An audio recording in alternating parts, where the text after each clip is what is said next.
You are now listening to Out of the Blank. Well,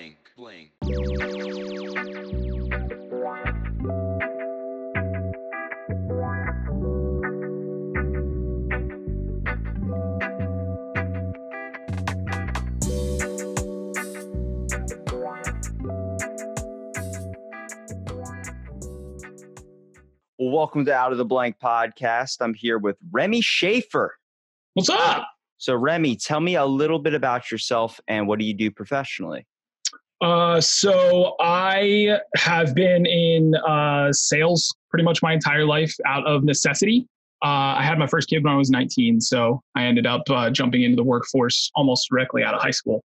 And since then, I've had 3 more, and I've stayed in the sales sector because it turns out I'm actually pretty damn good at it. For now, I'm actually just kind of building out my media company, which is how you and I met. Through the first venture in said company, which is my own podcast called Magnificent Whiskers. Now, so you started off selling things. Now, most kids sell drugs in high school. You were selling better things, I hope. Actually, not much better, basically DVDs and CDs. So I worked for a huge conglomerate that goes by many different names across the country. Blockbuster. Close, FYE. Oh, that's a good company. Yeah, they're okay for sure. Definitely gave me my first go at the whole situation. And to be perfectly honest, when I first joined the company, I had absolutely no idea what sales were. Right, I was 19 years old, and I just had a lot of enthusiasm about music and movies. And I also coincidentally had a lot of enthusiasm about convincing other people to try the shit that I like. That is a fucking hard thing to do, convince people. But some people have this skill where they just draw you in. If you can speak another language, you can overpower anybody in a conversation. I went to Hawaii. They have these little side shops on the street. So I'm like, I want to get myself a little tiki idol, something from the island. This Chinese woman just goes like selling this like a thrift shop type thing, like right on the side corners, like a little flea market type thing. They have lined up stores selling like the weirdest shit from like rainbow brass knuckles to freaking stuff like didgeridoos. I was like, okay. And I was like, how much for this idol? She goes, $100. I'm like, no. And I start walking away. She goes, $50. And I'm like, oh shit, this is a haggle thing. Okay. No, I'm not paying 50. How about $20? She goes, 25. I said 30. Not 30. I said 25. She beat you. Yeah, I wouldn't fucking go up in price. That'd be terrible. I would be the worst convincer ever. Deal. They're your gloves. Oh, okay. Now, we met at $30, and then I came back and I showed my brother about it. He's like, dude, you got haggled hard. I'm like, what do you mean? I'm like, come. He's like, come with me. So we go down to the ABC store, the gas station. They have that same tiki in like near like the convenience or novelty aisle next to like a bunch of like sea turtles statues and stuff. He's like, you see that? And it's $5. I'm like, yes, I was gonna say $5. I was like, this bitch. So I went, I said that in front of my grandma. My grandmom's like, just let it go. Okay. It happens. Okay. It happens to the best of us. I'm like, hold on a second. So I went down to the market. She was right by the gas station. So she probably just went in there and bought the stuff and then actually walked back down and just started selling them in the thing. So I went down to her. I was like, yo, I know how much this actually costs. And she like looked at me and then started walking away. And I just stared her down every time I passed that shop because it was right in front of our hotel. So every time I walk out, I was like, you.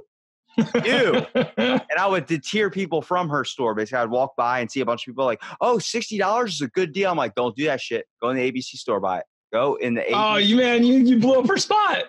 I don't care. You got to admire that entrepreneurial spirit, man. I mean, all joking aside, that's actually something that I like to do in my spare time. Not exactly. I don't try to swindle guests at a hotel. I'm not going down that road. But I follow a guy named Gary Vaynerchuk online. I don't know if you've ever heard of him.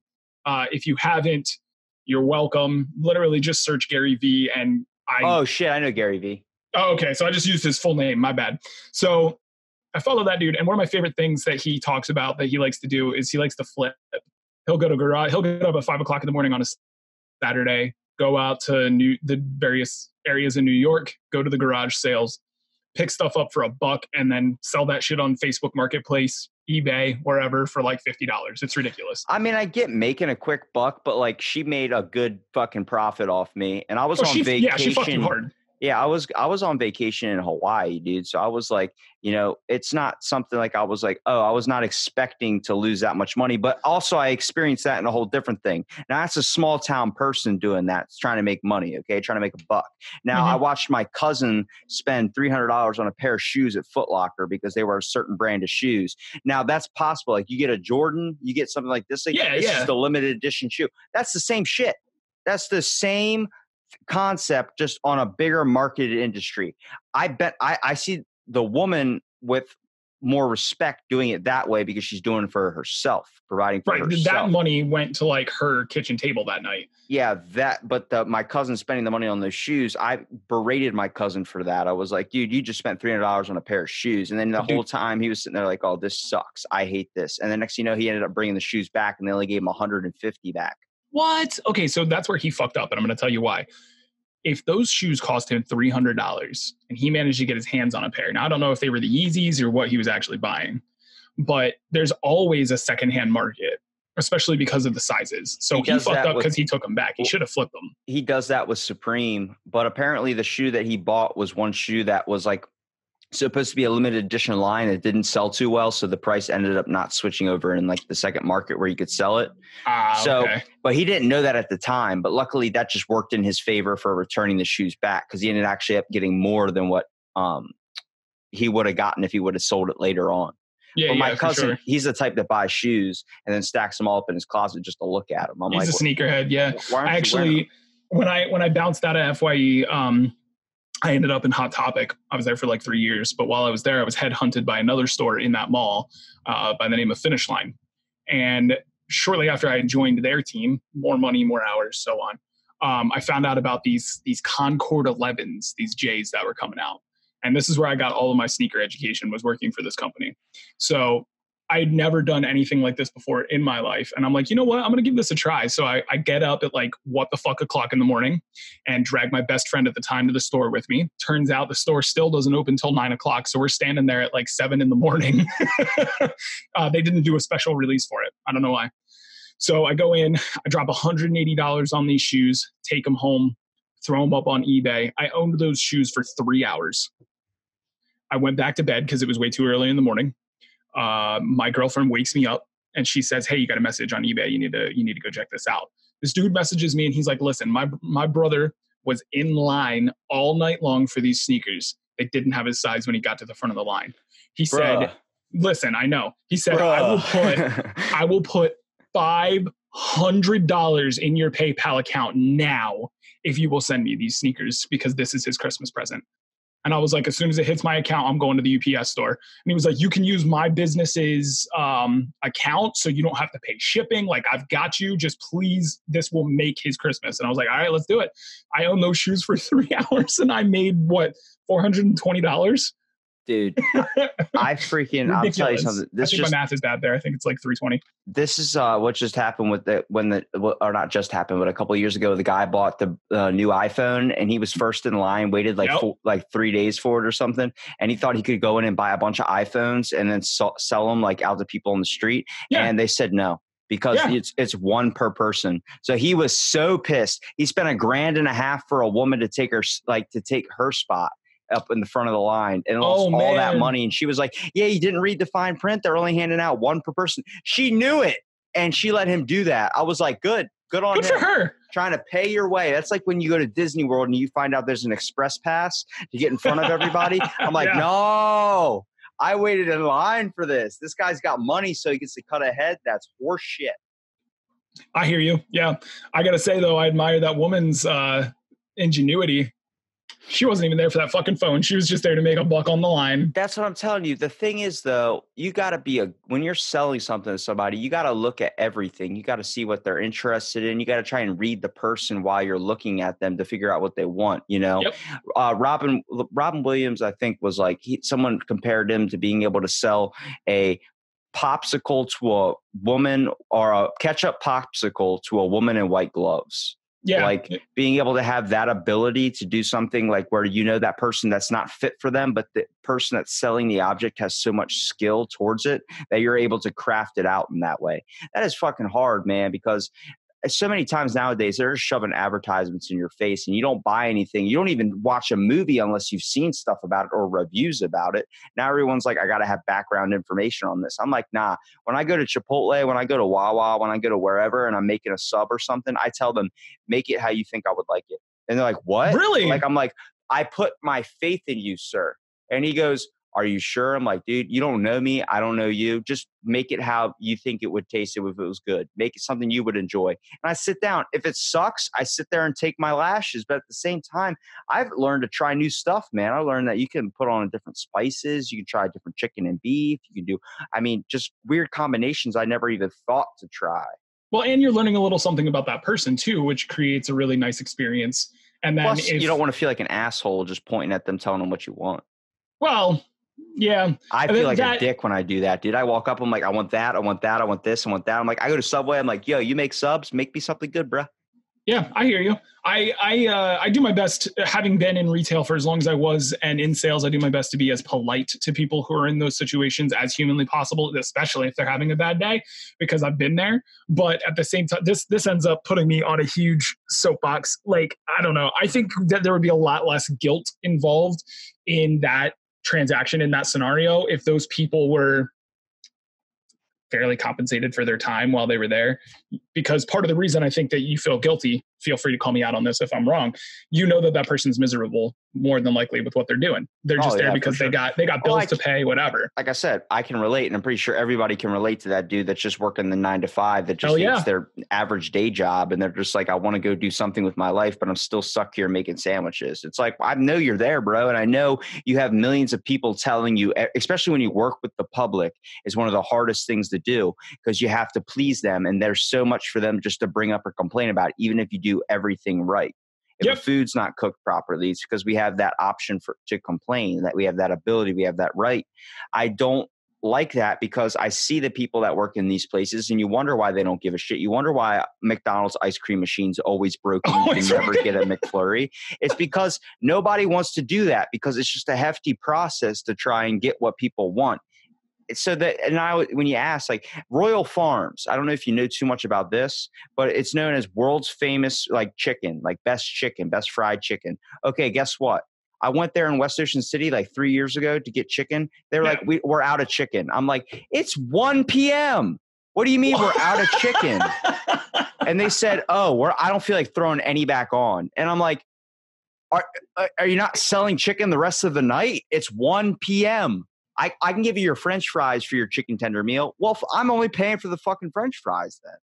Oh my gosh, that's weird. And everyone craps on this special one in where I live in West Ocean City. Everyone craps on that one place. I'm like, because the people don't give a shit.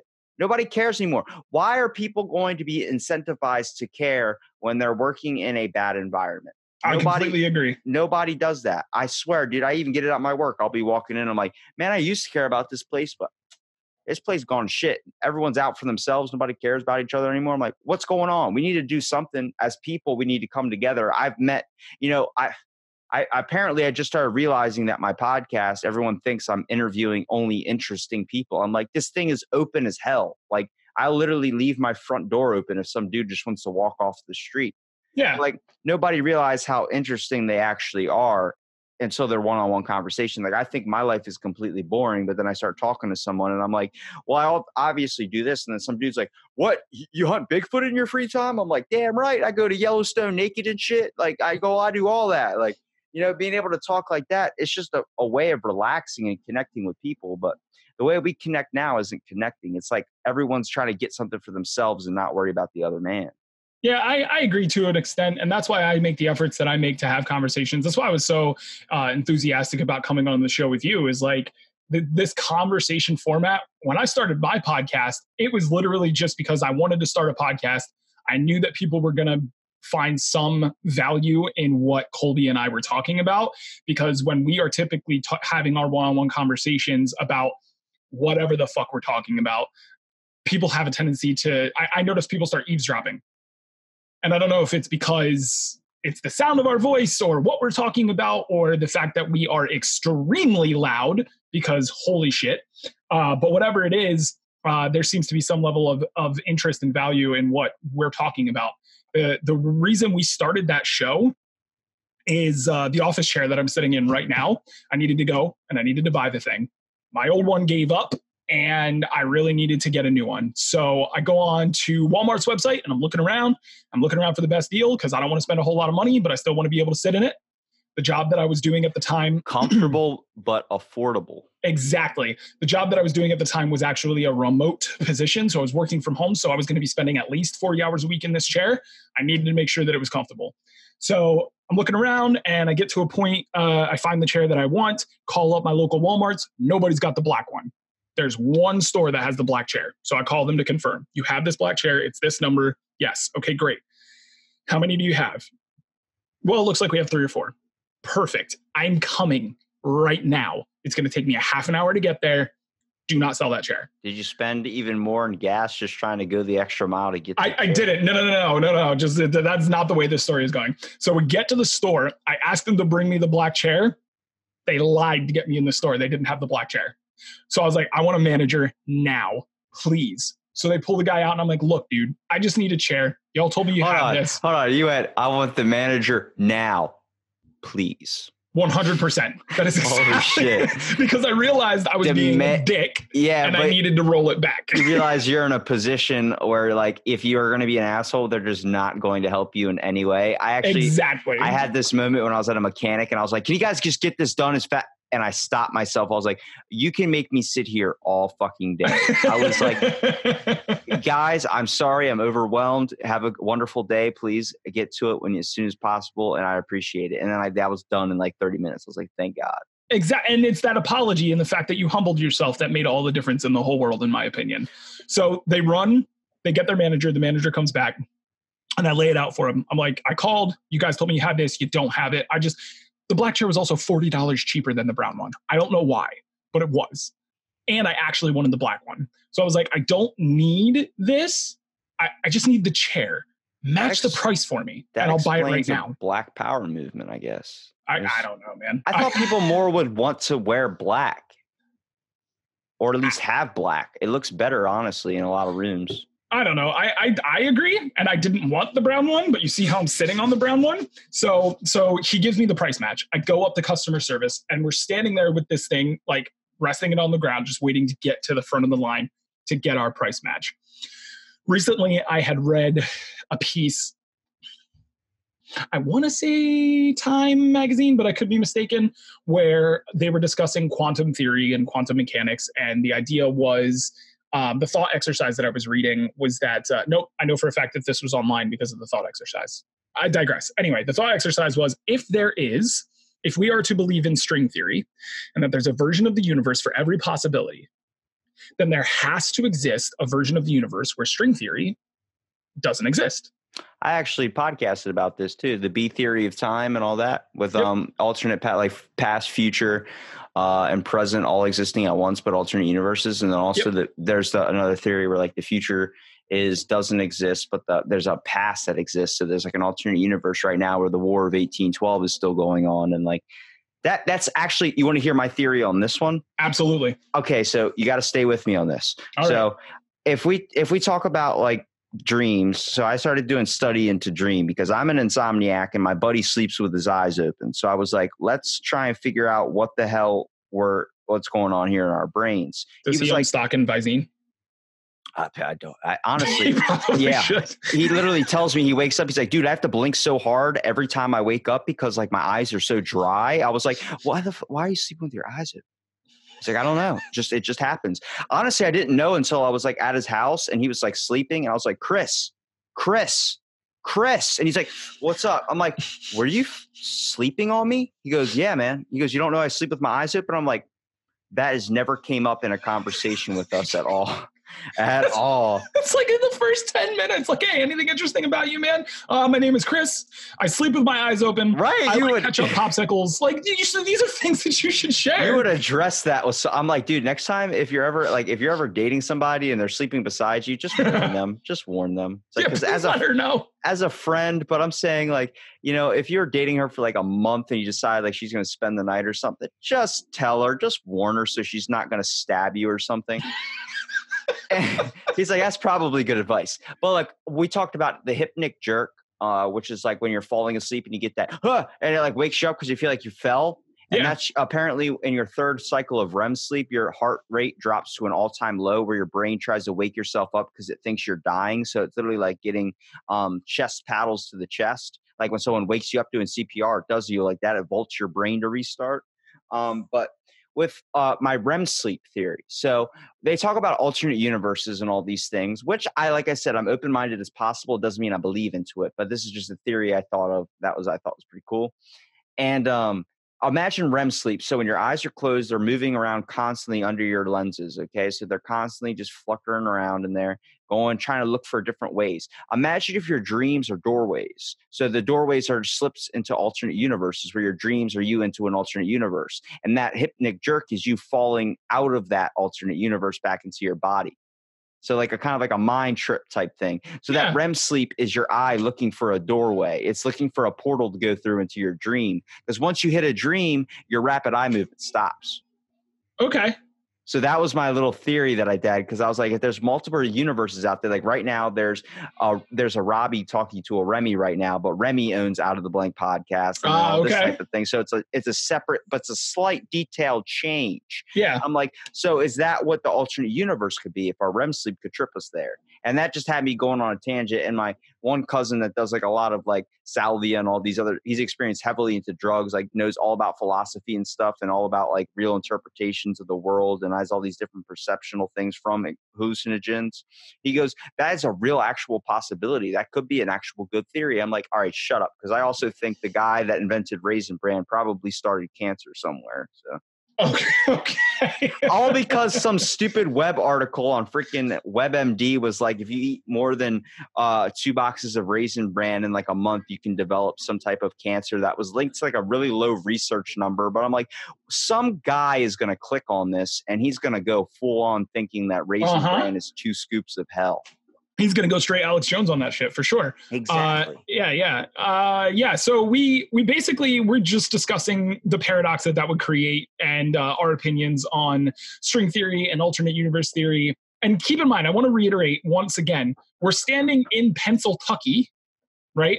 And we're having this conversation on our theories on or our opinions on string theory and quantum mechanics. Not a typical area where you're going to find that. So we had this conversation probably for a good 15, 20 minutes.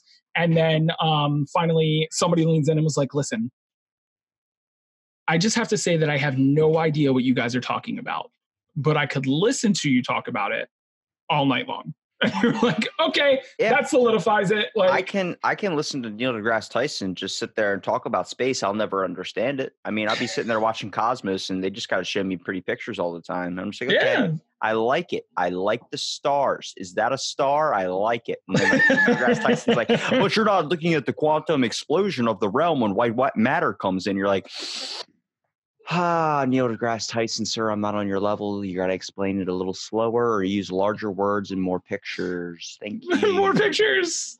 It's like I can't read a historical book without there being pictures in there. Like a George Washington, I can draw his face or something. Yeah. You know?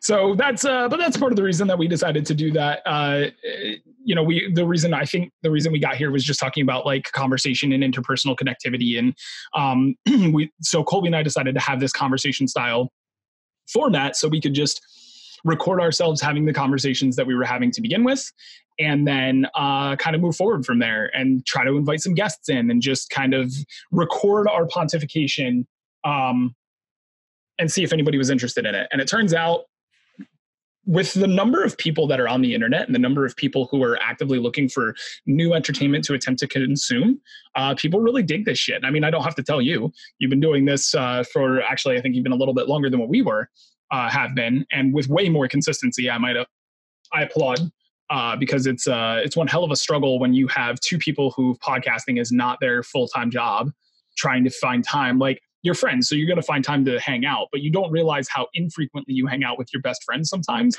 Actually, the podcast brings you guys together too. It's like now you have to meet like I started realizing like, holy shit, like I haven't hung out with anybody for fucking 3-4 years now since high school. And I'm like, where the hell, like, how do I get this? I don't drink. So it's like whenever they go out to the bar, they just know like, they just don't invite. They're just like, sorry, man. Like, we know you don't drink. So there's the point of asking if you're going to keep saying no. I'm like, yeah, like we can do other shit too. It's like, they're like, but what? We work. And when we get off work, we just want to go drinking. I'm like, oh shit. So it's like, when I started the podcast, it was me like going over to their house. Like my buddy Chris gets off the casino at like 3 a.m. So we'd go over there and we just do episodes of like Out of the Blank on a little recorder or something. And then we do, I did my spinoff series, Fill in the Blank, where we just focused on specific topics. And that's what I was just like, what do you guys find interesting? Like, what do you guys want to talk about? What do you guys want to know more about? And then we started looking shit up, like what was cornflakes invented?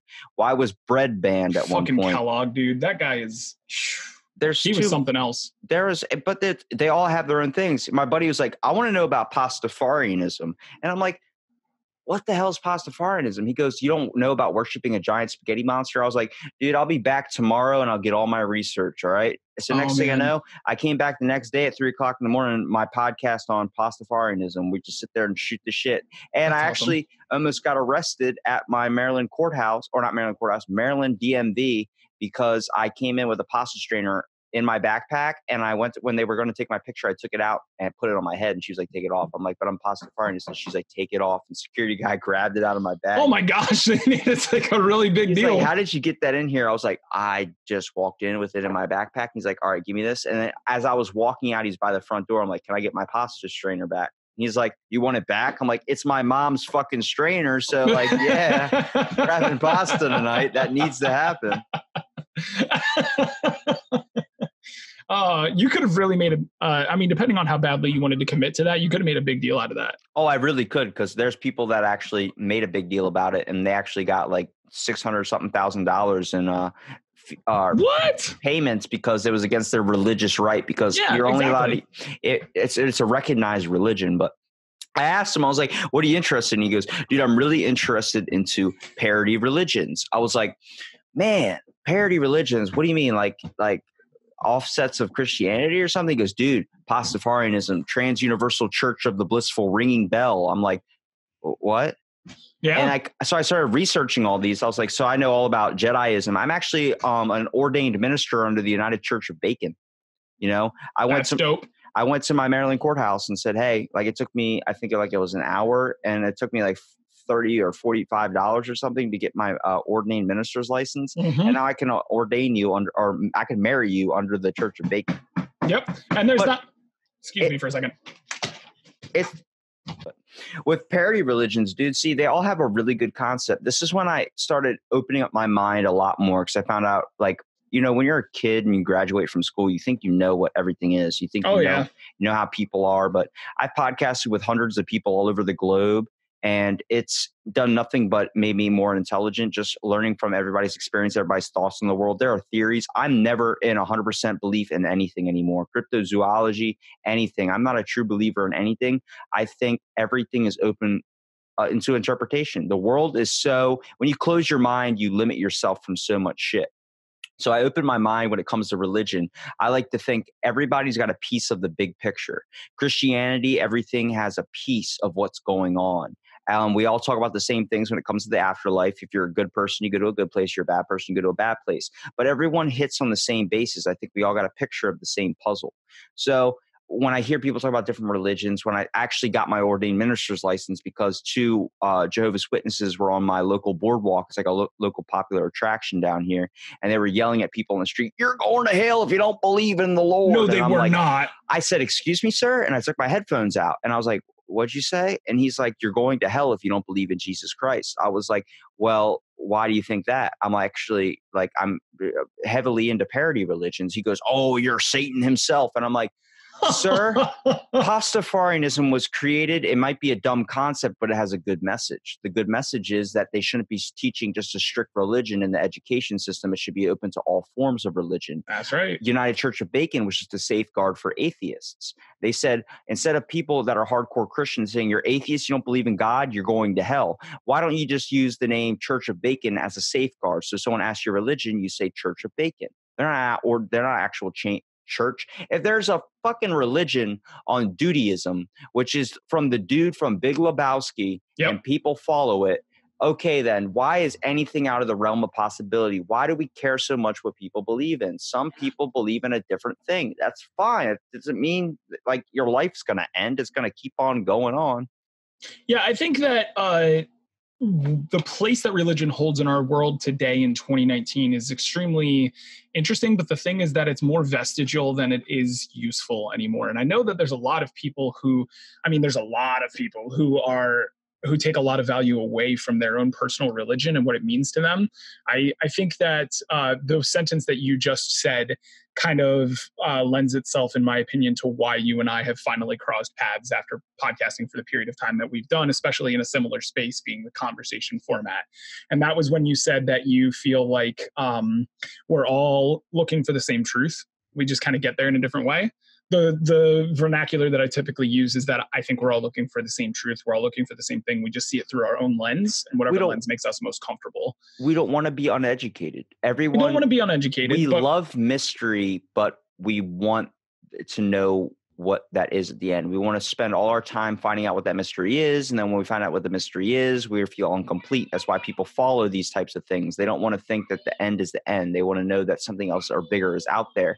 And them not knowing helps them out so much. Exactly. See, this is a problem with the government and Area 51. The fact is, I was like, just charge $50 a head. Yeah, I remember you saying that. I had the exact same theory, dude. I was like, look, if they want to handle this thing where everybody just wants to know what's going on, charge $20 and give them a fucking tour. What's the worst case scenario? You have to build an add-on to put the shit that you don't actually want people to see away? Or just someone gets messed up. That's the problem. Someone gets messed up and they're like, I didn't want to see that. I'm like, well, we fucking warned you. We tried to fucking tell you. Like if Disney World has a legit ride where they're like, you need to sign this to make sure that we're not liable if you have a heart attack, then that's what Area 51. And then you have a heart attack? Yeah, that's your fault. Told you. You took your slides. That's why when I tell the guy, please make me a sandwich how you would make a sandwich, and they go, okay. Next thing you know, bam, I'm taking my lashes if the sandwich sucks. That's right. So yeah, the point that I was getting to beyond just feeling like you and I may be vibrating at a similar frequency at this moment in time, and that's part of the reason why maybe our paths crossed. Sir, I'm not a sex toy. I don't vibrate. Yeah, that's what you think. We're going to have another conversation off the air. So I also tell me the real stuff about me. I listened to another podcast made by a guy you may have heard of. Goes by the name of Dax Shepard. And he's got a podcast called Armchair Expert. And I'm not trying to plug it. This is just moving forward to my point. Sexy man. Yeah, he's fucking incredible. He had somebody on his show by the name of Brett Weinstein. And Brett Weinstein shared this theory where religion was absolutely integral, absolutely necessary to human evolution because it brought us all together under, and I'm going to horrifically butcher this theory. So, listen to it and then you audience beware. Later. Yeah, I'm not going to be able to say this word for word, but the essential, the 30,000 foot overview was that like we needed religion to be able to come together under this common idealism so that we could come together as a culture and as a people. And then through religion, it started things like taking care of the sick, right? Taking care of the feeble, and allowed us to continue to advance as a culture. So originally it's survival, right? Food, shelter, water, procreation. But we began to evolve and have societal constructs, and religion was an extremely important part of that. And we see it throughout all of history. So anthropologically speaking, religion has been absolutely necessary. We've outgrown this. We are now at a place where religion isn't making sense for everybody anymore because we don't necessarily need that. Or maybe it's better to look at it from the perspective that we're redefining what religion is supposed to look like. And we have so many people who are still stuck in the old ways that not everybody is ready to make that leap. So I've gotten into podcasts with people that do political stuff, and I've stayed out of political stuff for so long that at this point it's already verged onto my doorstep, basically. Yeah, and pause that for 1 second. My kid's banging on the door again. I'm sorry. So with talking with people from politics, I started to realize something. Why everybody that was hardcore Christian was pro-Trump.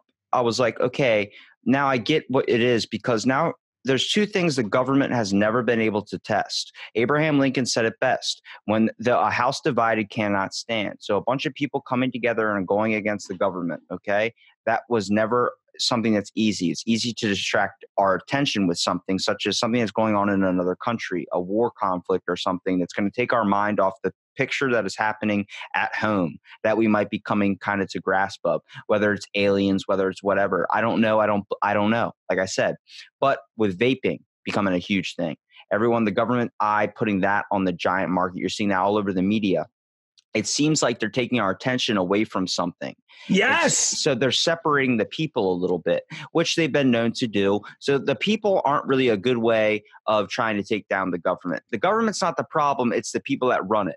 So when you're talking about the government, let's talk about the people that are running it. Okay. So the people that are running it, I'm not saying they have a problem, but I'm saying this is a time where Christianity, all these hardcore Christians are so pro-Trump because he's worried about taking out immigrants. Now, the immigrant factor really hurts religion because most immigrants that come over here have a different religion basis. They do not stick with Christianity. You're seeing Muslim, you're seeing more Jewish people, you're seeing so much more than Catholics and Christians now.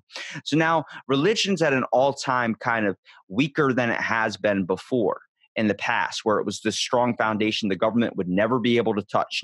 Government could take down so many things, but not religion. Now the government's taking down churches. The government's taking down so many things. They're starting to inflict onto religion policies because now religion's not at its strong point anymore because it's so divided. So the more people are more open, the more religion gets. That's why these Christians get so hardcore about it, because they're seeing their religion, once it once stood, crumble a little bit. But it's the same thing, like you said, they keep adding shit to it. They keep evolving it. It's if we had the Constitution right now and we can edit it, there would be 100 more shit to add on to it. There would be a million, there would be a whole page after page after page after page after page on the Constitution than what the original Constitution was. Well, was it you or Chris? I can't remember which one who stated that if like Benjamin Franklin or Thomas Jefferson took a look at this and like saw like they made it with the intention for it to be amended. If they were like, y'all ain't changed in how long? Yeah, he's like, are you fucking kidding me? Like, how have you not made changes to this in how long? Joe Rogan talks about, he's like, we're following laws that were made by people that were writing with a fucking feather by candlelight. Like, we should adjust that. Like, I actually talked to one of my buddies who's a state trooper. I'm like, why do I have to go 55 here? Like, why is it 55?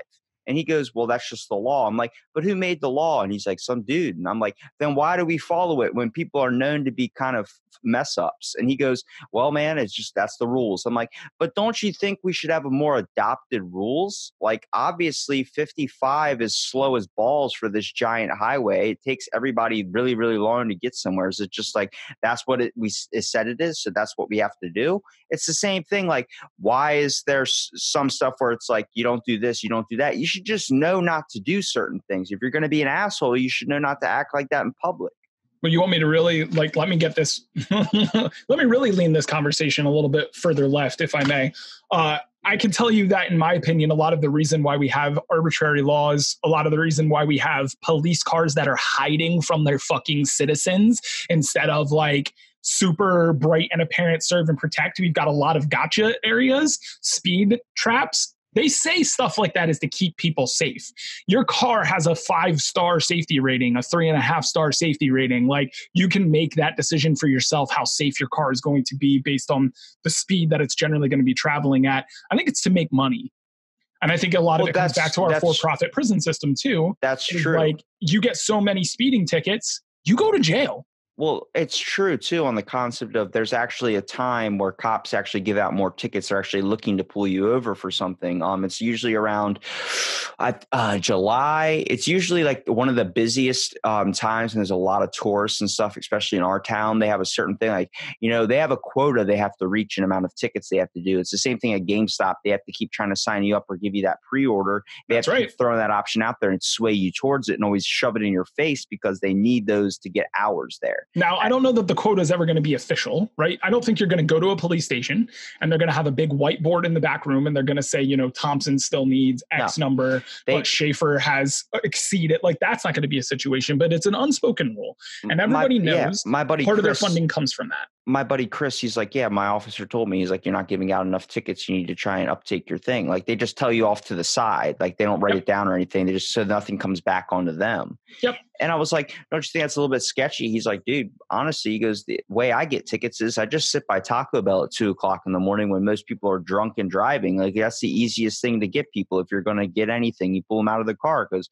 who's drunk at 2:00 in the morning? What do you want? You want pizza or a taco? So it's like, Taco Bell's open. Their drive-through is open for that. Like, it's open for if you're a stoner, if you're coming down here, he talks about like there's spots we sit, sometimes we just set out our car on the bridge. So when people are going over the bridge, they see it, but nobody's in the car. There's nobody in the car. It's just there because it's going to make you slow down. You're like, oh shit. Well, yeah. So that is to encourage safety, right? I think that that's exactly what that is. But then I personally take issue with the idea, and I've had these conversations with some other folks before, and almost nobody ever agrees with me on this.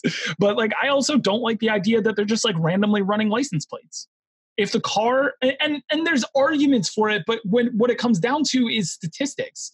How many kidnap victims have they actually saved by doing that? How many, potential terrorists have they actually caught by randomly running license plates? How many, like, if there's not a bolo, if there's not a cause, if the person's not speeding, if they're not driving erratically, if they haven't run a stop sign, like somebody breaks traffic law, run that fucking plate.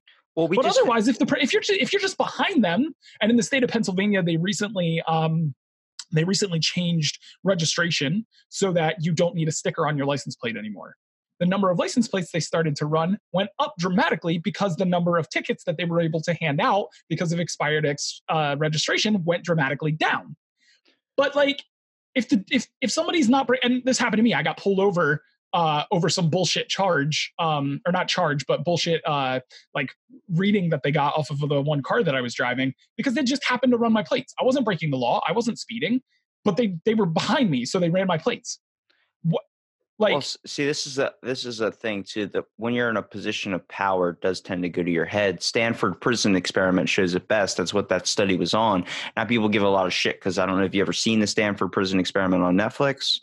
I haven't watched it yet, but I'm going to make a note. I've actually done on my other podcast, I actually did a specific talk about that thing, and then they ended up putting it up on Netflix. I was like, oh, I got to watch this and get more research behind it. But they basically take 10, I think it's like, no, they take, I can't think of the number, 12 or 18 people. They split 9 of them up as guards, just average people. 9 are guards and 9 are prisoners. And they have different shifts for the guards. And these people that were put in the guard position, some of them would just walk in there. They know they're in a study. They know they can't hurt the person. They know they can't hit the person. They know they're just there to basically act like the position they're supposed to be in. And it's supposed to represent the criminal system, the jail system. Yeah. So there are people that went out of their way in the guard position, like loved the authority and acted on it immediately, even though they had no power. So they would walk in there, grab a police baton, sit the fuck down, and then slam the thing against the thing. They were all in there. They all knew that they were getting paid for this experiment. They all knew about this. They were like, what the hell is this shit? So, some guys would just be like, yeah, get out of my face, dude. I'm not doing your jumping jacks. Do your jumping jacks now. Like, would go all ham on it. And then eventually, after days and days of the same stuff, people started going batshit insane.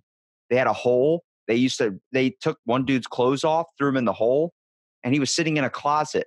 It wasn't an actual hole, just a closet. And they left him in there. Dude went mentally insane. He ended up crying, and they had to release him and send him home. And they had to make sure they weren't going to get sued after it. They had so much stuff going on. They had cameras watching them constantly. But after like a weekend, people were crying. People were rioting against the guards in this like fake jail cell type thing. They went out of their way, like, what's your name, soldier? Or what's your name, prisoner? And he goes, 432. He goes, oh, no, it's not. It's 432E. Say it right, 432. 432E. I'm sorry. 432, you're going in the hole. 432E. And the dude corrected himself.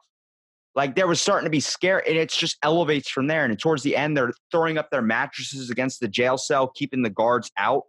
And Oh the my God. guards started beating the shit out of people. Just started. What? And then next thing you know, there was riots and stuff. And this small little experiment, like people were like borderline about to get killed.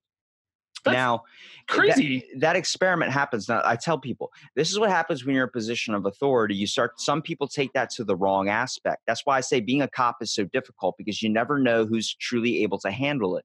So you can't blame cops for this. Now, about almost a month ago, we had a car week happen here. Okay, a bunch of it's called H2OI. There's a bunch of riced out cars, a bunch of kids with just trying to show off their Subaru or whatever, STI and all these types of things. WRX, yo. Yeah. Well, they went insane on our town, where our town went in a state of emergency. Basically, we had cops. Literally, there's pictures and videos of, you can look this up, H2OI OCMD on Facebook, and they'll show you millions of people, not millions of people, but like hundreds and hundreds and hundreds of people in these cars doing burnouts, literally making dangerous things. There were people hit by cars. There were people, and it was the worst we've probably ever had in all the years that they come here. And we tell them they're not allowed here, but they still come here anyway. There are people, traffic was a bitch to get through. You basically took hours to get home. It only takes me usually 20 minutes to get home. It took me an hour and a half. Oh, wow. And because people are just sitting there doing burnouts in the street. There are people running around in banana suits, and there are people spitting, punching, getting out of their cars, fighting other kids, doing all these things. And like cops were tasering people, beating the shit out of them. And it was constantly macing people in the face, doing like these crazy stuff. Cause they were like kids, me and your age, that were doing this. Okay. That were going out and being insane, going out into the middle of the street, blocking off cars just so they can see a nice burnout, just so they can do that. And they were going against the cops, calling them fucking pigs, screaming at them. And I watched a cop that got spit on chase after a kid, knock him onto the ground, put him in handcuffs, and everyone's videotaping going, "Fuck you, police," and just kept on saying it over and over again in a video. I got yelled at 3 times while pumping my gas at a gas station. I drive a Kia Soul, okay? A green little shit car. Okay. It's not doing burnouts. It's not doing any of this stuff. And the cops still yelled at you. No, I'm pumping gas, and just 3 elderly people, just random elderly people of the local town that they should know me. I live here too. And they go, "Hey, fuck you." I'm like, "What?" And they're like, "You're an asshole. You're ruining our town." I'm like, "Bruh, do you see my plates? I live here. I'm the only one here with a front and back license plate. That's a Maryland thing. Okay. That's our state law. All these other kids don't have a front license plate. They only have a back one. Pay attention to that. You see my car? Does it have a drift spoiler on the back of it? Does it have a sticker all over the side of it? No, it does not. I'm not one of these kids." But they don't see that. They group mind pack things. The problem is people are, whether it's authority, whether it's not authority, it's all a problem. You can't try and command anybody. You can't try and regulate anybody. It just doesn't work. Being the president shouldn't be a thing. You can't have one guy govern all these people. It's just not going to work out. Well, that's why you're supposed to have those checks and balances of the Congress and the House and the Senate. But not adjust them after years and years and years. Well, exactly. There do need to be regular adjustments, and it does need to become malleable. But the problem that we're experiencing now is that so many of these individuals who are in here are extremely old, right? So that's something that scares the shit out of me. The lack of legislation and the lack of attention to what's happening around the world, but specifically in our country in relativity to the internet, and our unbelievably slow response and complete lack of proactivity in setting guidelines, laws, boundaries, whatever you want to call it, to protect citizens by using the internet and to protect the internet for what it is, #net neutrality. Like, it's terrifying. Like, a lot of these people who are in our Senate and a lot of the folks who are lifers, they barely know how to use their cell phone. Yeah, well, see, this is a problem too, because I started off with this rule in my podcast, like you can't bring your cell phone in here. You can't do it. You got to hand it to me, and we got to throw it in the corner or something. And that's what conversations would last for 3 hours. But the problem is, it's hard to stay off that fucking phone. Well, yeah, I mean, we're literally addicted to it. It's designed that way. Well, I realized when I woke up in the morning, it was a problem because the first thing I was doing when I checked in the morning was my phone. And then I realized I didn't have a phone for a day. I broke my phone, and I would be looking around for, like, where is it? Where is it? Where is it? I need to know what's going on out there.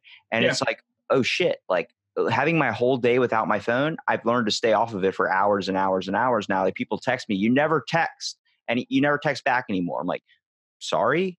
I it's not that I don't communicate with people. It's just, it's a really sketchy way of trying to get a hold of me now. Honestly, I'll probably get a letter before I get a text. Really? It's just something. It's like, I if I see you, if it's that type of thing, then it's awesome. We can have a conversation. Next thing you know, be like, dude, I sent you like 20 Snapchats. You never answered them. I was like, I don't know what you want me to say. Like, I haven't had my phone on me all day today. I literally leave it in my car when I go into the grocery store. I actually, one of the some guys on my podcast, he does a Sith Talkers podcast. His name is Mike Lando. So he actually listened to my podcast for a good bit. And then now he's implemented with his family something I said. He said, I said something about like just taking the time like for 30 minutes just to put your phone down and have a conversation with your family and have dinners again. Do that type of thing. He started doing that with his own kids and with his wife and stuff. And next thing you know, he's like, dude, we sit down and play Monopoly now. Like I tell him, phones aside, all because of you. I'm like, don't give me that credit though, because then I have to take it in the worst aspect too, where there's also probably someone out there that's probably done some stupid shit off something I said. And I don't want that implementation hitting back on me, Listen, man, you don't have a choice. You decided to put your voice out there. Now you've got like your role model. People are going to follow you whether you like it or not, and it's going to come back to. I'm a role model. You got to follow somebody. You got to look at like freaking. But that's not up to you, though, right? Like, that's a sketchy subject. It's up to that person to decide if you're the person that they find value in. You just have to put your best foot forward. You need to put your best ideas out there, which is what you're doing anyway. And then just try to find a way to come to being at peace with the idea that you could fuck somebody's life up. Yeah. But you could also dramatically improve somebody's life, like this guy that you just told me, like Lando. Yeah, like I literally, like just the other night was checking on my reviews and I got a review on the podcast. I was like, I didn't even know I was on this platform. And I looked at it and I was like, oh, look at all these wonderful reviews. And I look and there's just one guy, like, I don't understand. This guy obviously isn't interesting, but he just gets interesting people on the podcast.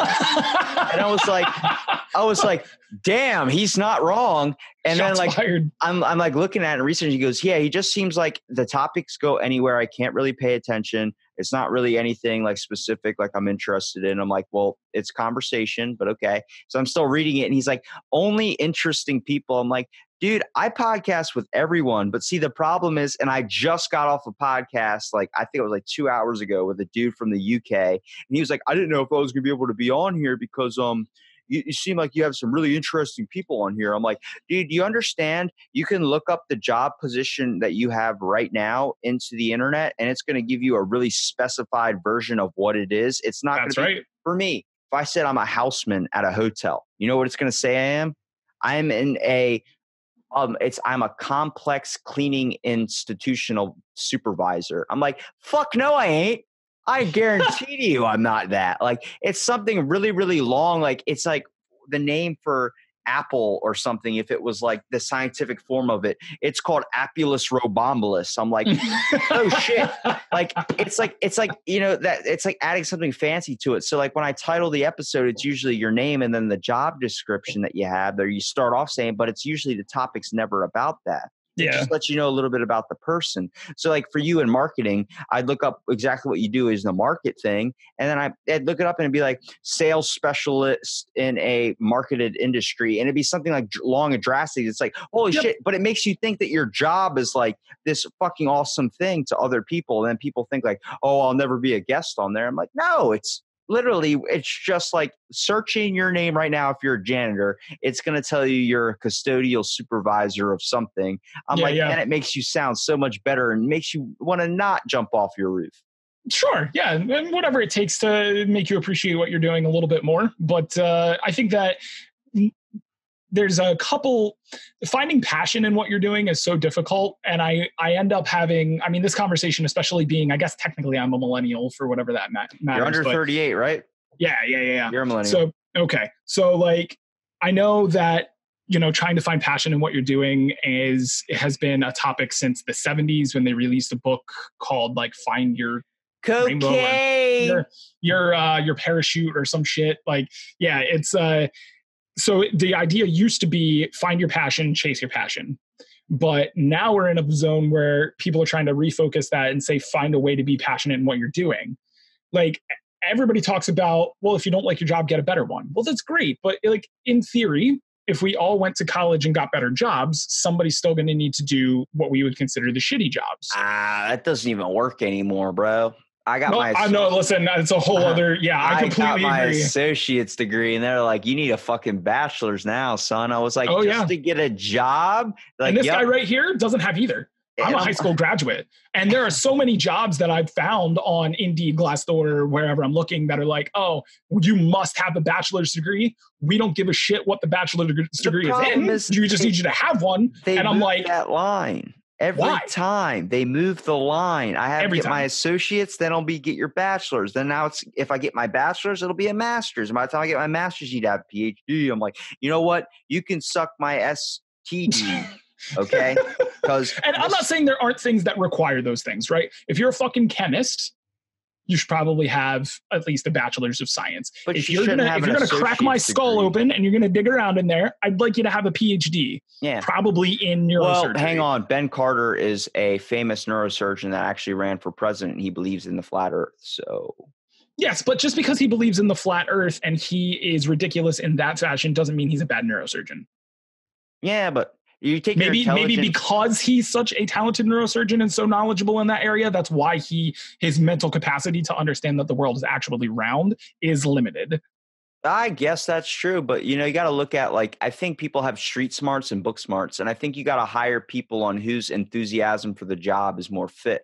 Obviously, if you have a guy that's studying on his own about neurosurgery and not just taking a class for it just to get a job, like going extensively into it. I've talked to people that want to be quantum research mechanics in Russia that are friends that I've met here in person, that I've known them. Like, I would have never thought you would have been into quantum mechanics. And he's like, dude, starts rattling up all these books he's read by Neil deGrasse Tyson and how he's studying for it. I'm like, this is the people you need to put in a job for it. Someone that's enthusiastic about it. I said, school should start off all the way up until like 8th grade when you decide, hey, what do you want to take? What are you interested in?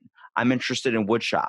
All right, I'm not going to throw you into a calculus class because I'm going to throw you in something you can flounder in, you can actually do good in, you can turn into this person that you want to be. So if he wants to go to woodshop, ends up wanting to build IKEA furniture or some shit, and then he's got that tool in his trade.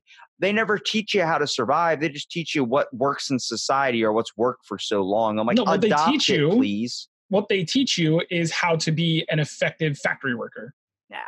I just had to sign my 5-year-old up, and you and I actually talked about this briefly privately. I just signed my 5-year-old up to be able to go into kindergarten, and in the district building where I was standing, and I don't necessarily disagree with this, but I think the message that it's sending is what I take issue with.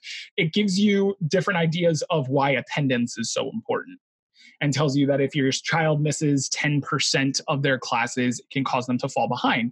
And good attendance in elementary school helps build foundations. Good attendance in high school helps achieve good grades, which means that you'll be able to go to college, and good attendance in college, so on and so forth, right? And then it ends in good attendance in the workplace means that you're able to flourish in your job.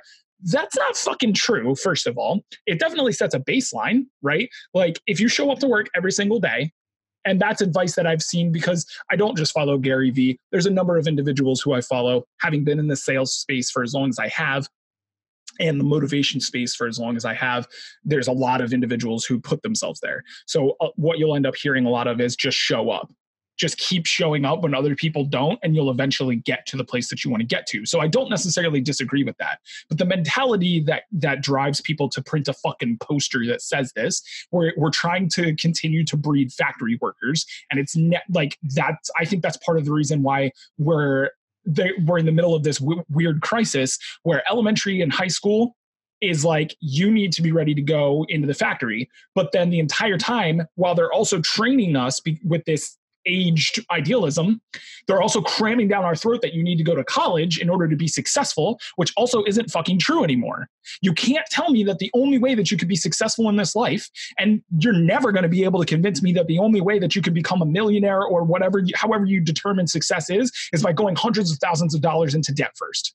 This is the year 2019, right? And I've been saying that over and over and over again with a lot of conversations that I've been having recently, and the significance of me pointing that out is literally what we're sitting here doing right now.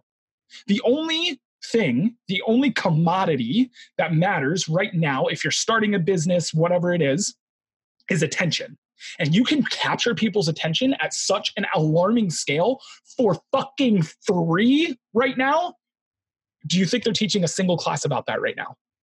Fuck no, because we're still stuck in this aged mentality of producing factory workers. The Industrial Revolution is over.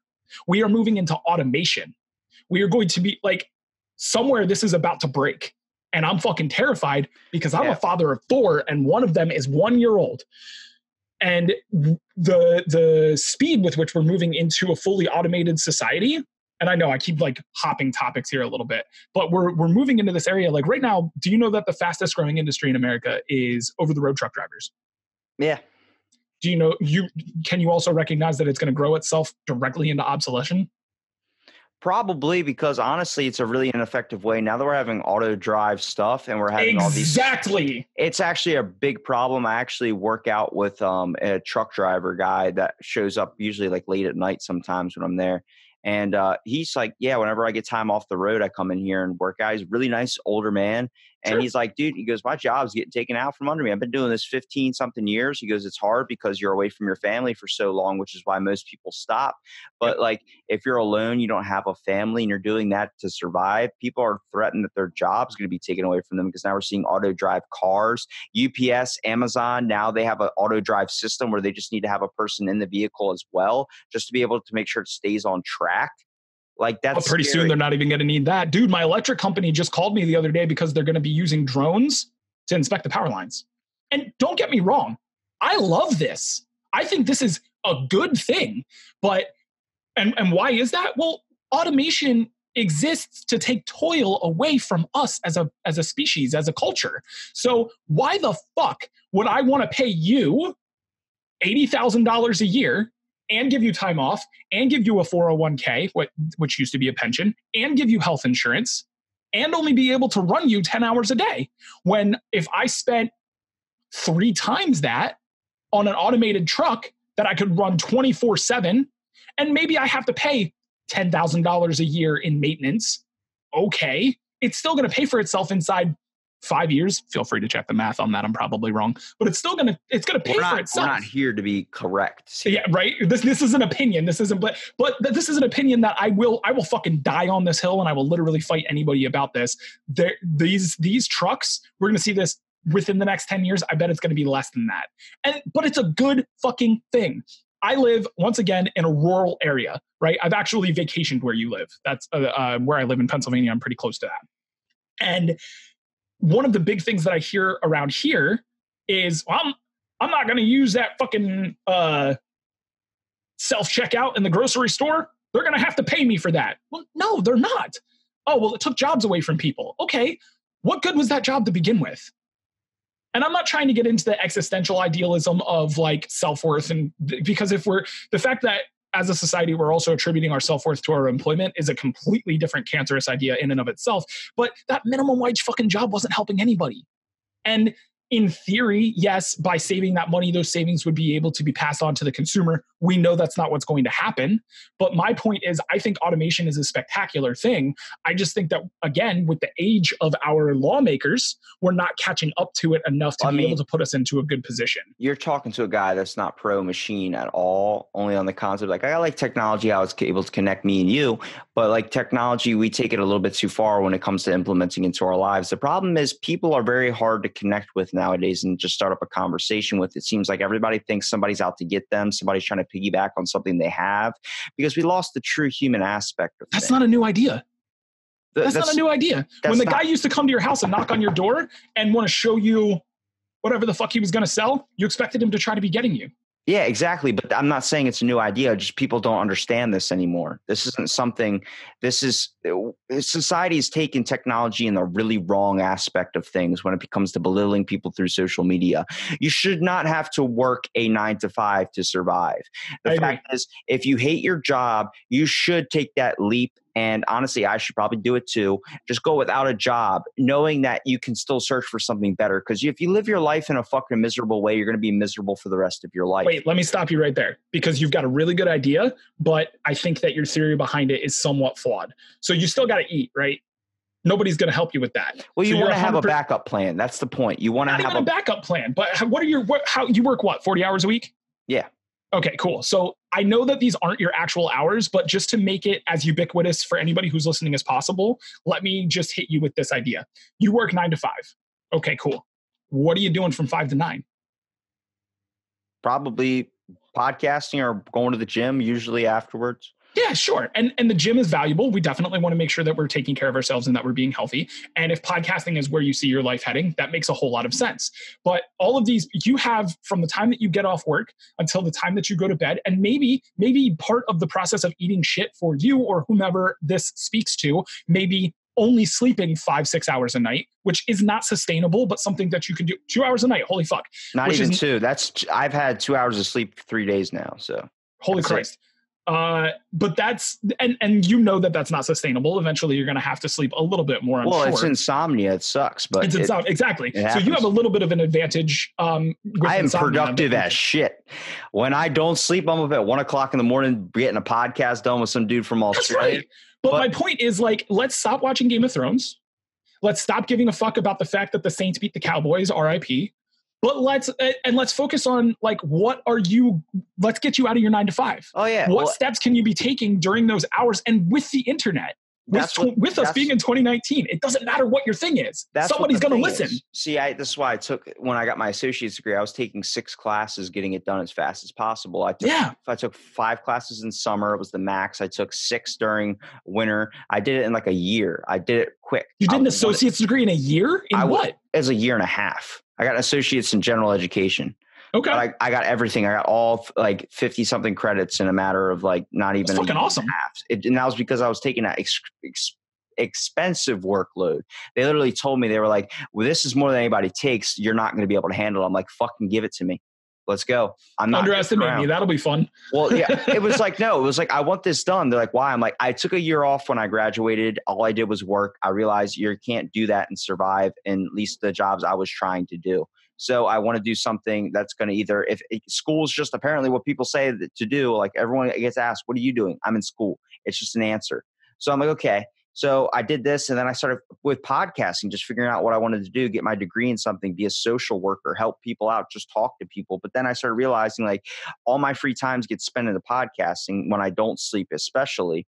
And it's when it's like, it's helping because now, I mean, I hate to say it, but like you see, like I didn't want to, but I did. I made a merch page. So I had a person randomly send me a picture of them wearing my shirt. I had no idea who this person, like I knew they listened, but I never have ever talked to them. Dude, that's so dope. And I saw it. I was like, this is fucking weird. And like I said it to my mom, like, you see this is kind of weird. She goes, why is this weird that someone's listening to you? I was like, no, it's like, it was an idea in my head and it became something. Isn't that like the coolest feeling in the world though? It definitely, it's fucking awesome. And shout out to Pam Hartman for that one. But it was like, what up, Pam? I saw that and I was like, damn. And then I had a bunch of like people that have been on it. Everyone that's usually been on it. They all send me back a message. Like I put it on my own personal Instagram. If you tap, I have a little thing on my stories, says podcasting. There's 170 something episodes on there of just people sending me a message, like a private message, or putting it on their page. Check out this podcast. This guy's fucking awesome. And I'm like, that's what I love to see, is the feedback from it. I've only gotten really one bad thing from a guest I had on it, but he even said it was because, he felt like I was prying into him, but I was just asking questions, like trying to, conversation. But he was dealing with a lot of psychological stuff, so it makes sense. But he's a good dude. He's just in a bad place. And I understand that with everybody. See, the problem is I took psychology. So now I self-diagnose everybody. I literally, in my head, I audibly just do it when I'm in public. I see a guy that's angry. Instead of being like, that guy's an asshole, I go, that guy probably might experiencing, maybe he lost a job. Maybe he has, oh, wait a minute. Oh, he's got a spare tire on his car. He probably just had a flat tire and needs to get a new tire now. That's probably why he's upset at the person in front of him in line with 13 items in a 12 item or less. Once I started thinking about this, I started realizing we're all not problem solving effectively. We're not dealing with our problems anymore. We tend to just push it down thinking it's going to go away. But sadly, as you push it away, it hits the next problem that's supposed to arise. And then now you're getting hit with double the problems. Then it comes triple the problems. And it just keeps adding up to the point where you just bust and you can't talk anymore. So I was like, let's start a podcast where we get people away from their a life or this thing that they feel like they're stuck in for an hour and realize how truly awesome they are. And it's not just about the person. It's sometimes just shooting the shit. So we just shoot it. And next thing you know, it's over with. And then afterwards, you're ready for your pump for the day. Hell, you're still thinking about it through the week, hopefully. And I'm glad I can do that because honestly, I can change one person. I tell people, I hate all people. I really fucking do. I really, really, really do. And it's not to belittle. I hate myself. I hate you, Remy. It's no offense to you, but that's the person I hated out that we display in the world. Okay. But the person I get on a one-on-one podcast, this Remy, this guy, the one that everyone chooses to, that we choose not to go around and associate with people. Even for me, this version of me, I go out in public and I act like this. People are like, you're an idiot. Like, what are you talking about? Why do you want to talk about that? I'm like, what? They're like, nobody can ever say to me that I'm a good person or a bad person. They say I'm Robbie. And they're like, what does that mean? I want to know about this guy. Is he a good guy? Should I trust him? He's Robbie. You got to talk to him, man, because he just levels you on a whole new playing field. And I'm like, I just talk to people. Be natural. Be out there. I've talked to so many people in a podcast. I'm like, you show me as this quiet type. Like, why are you doing this? This isn't the real you that I've talked to. And they're so open on a one-to-one form. That's what I say. We all choose to suck, but we have this aspiration inside of us all to become great. But we hide that because we're too afraid what someone else is going to think. And I think we need to get out of that mindset soon. Because I could not agree more. I think you hit the fucking nail on the head right there, dude. We care too much about what other people think about us. It's taken a really long fucking turn for a person that cares about their body looks like myself. I'm body dysmorphic. I know what the fuck. I'm constantly always being judged. I feel like it's taken me years to get past that. It's taken me years and I'm still struggling with it every single day. But I was only able to relate to that with someone who is transgender, who knew what it was like not to look in the mirror and not like what they see. Yeah. So I was like, that makes sense, maybe in a different aspect, but it makes sense. And they were like, well, it's difficult, man, because we're all struggling with something, but nobody ever wants to show it because we're afraid to open up that conversation or be connected anymore. And I'm trying to break that down. Well, I think we are comparing our ideas. We're our own worst critics, right? But that's a colloquialism and that's a fucking cliche. We're all our own worst critics. And then we are comparing our worst selves to the curated versions of everybody that we know and that we see on their Instagram. And it's fucking with our ability to look at ourselves in a positive light. Couple that with the fact that we all give way too much of a shit about what other people think about us. I still suffer from that a little bit, but I, for years, have felt the freedom of not giving a fuck what anybody thinks about me. And it's helped me be able to be much more at peace with who I am in general. And, but I can still see other people suffering from it. And it fucking breaks my heart.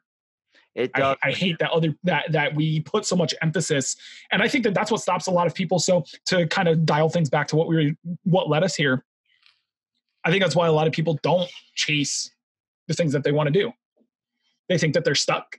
And mom or grandmom or girlfriend or boyfriend or brother, broke brother-in-law, cousin, somebody gets inside their head and tells them that idea is stupid. It's not going to get you anywhere. Well, they try to invest themselves because they knew that they made in their life that was mistakes and they feel like they have more knowledge. But the problem is, like, you got to experience your own life too. I tell people, you're your own car, okay? You have the keys to your own life to drive it in any position you want. The person you choose to take advice from is just your GPS, but they're not controlling you. That's right. That's a good analogy. I like that. This is I made it. It's copywritten. So if you're gonna shout out, no, get it on a fucking t-shirt. But like I told my buddy, that he's like, dude, I've had 17 therapists and you've probably been the most beneficial in my life. And I'm like, I'm not a therapist. I wanted to do that for a while, but I realized I should not have to pay you to talk. I shouldn't have to pay you to release your stress. I shouldn't have to do that. I don't want to do that. I don't ever want to turn this into a business. Like my cousin had an idea at one point to turn Out of the Blank into a business. We have it on the boardwalk. It's a $5,000 rent space. You just get people off the boardwalk, do it. I'm like, that's going to get me content, but I'm not charging $20 a head for an hour conversation because that just turns into a money aspect. You should never feel like you have to do anything just to release a little bit of stress. I said, if I have the time, I will be more than happy to sit down with you. I do not care. I still have friends today that were like, we do a podcast. I'm like, let's do it, bro. We'll have you on again. We don't even have to record. Sometimes I just hit record, tell them I'm recording and just watch them become open on it. And then I never even post it. I'm just telling them because I'm like, I did that for you, bro. Like, you got to know that. Like, I'm out here because we're all struggling. I know what it's like to struggle, and I wish someone would have helped me when I was. So I'm going to take my best time trying to, because I get something from this too. We're both getting the same response in our brain from it. We're all getting that dopamine. We're all getting that conversation that we love so much. And I'm like, this is a great thing to wrap up on. It's like, people need to pay attention and wake up to realizing that we're all struggling in this world.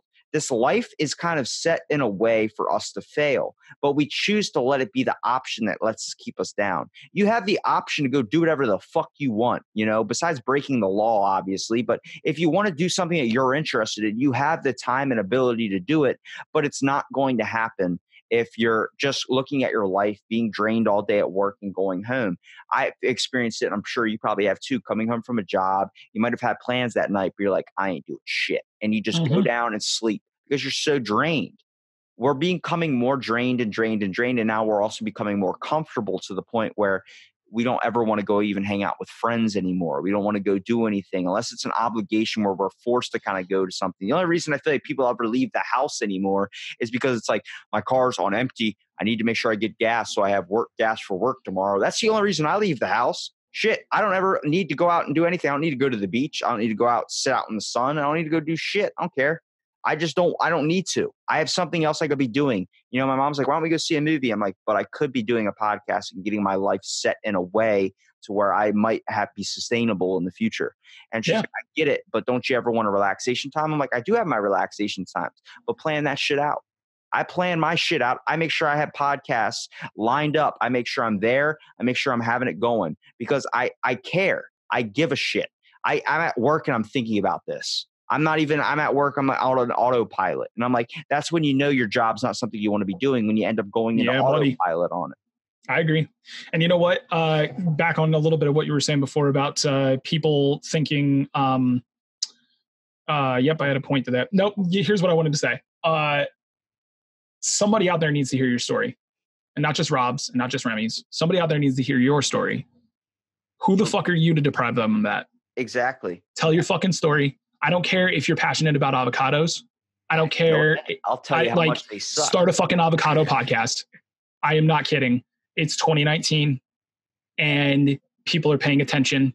And you're right. I think you and I have slightly different opinions as far as how we've allowed technology to proliferate, oh my gosh, into our lives. I have to tell you, I actually have a long distance relationship. My girlfriend lives a good bit away from me. And if it wasn't for this device right here in my hand, we wouldn't be able to keep in contact, right? So it means something special to me, but what that might mean to somebody else, you could literally change somebody's life just by telling your story. Somebody out there needs to hear your story.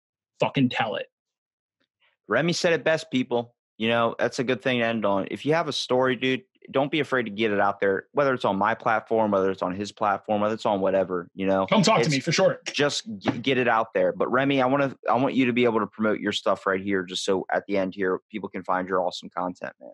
Thanks. I appreciate that. Yeah. So I do a podcast. It's called Magnificent Whiskers. I have some other things, kind of irons in the fire, but we'll talk about those on Magnificent Whiskers. So you can find them. We're in every one of your podcatchers. You can find us on Twitter at MagWhisk. And if you just want to talk to me, I'm on Twitter at RemyX0. The O is the number. There you go. That was Remy. Thanks so much, Remy. Thanks, man. I appreciate it.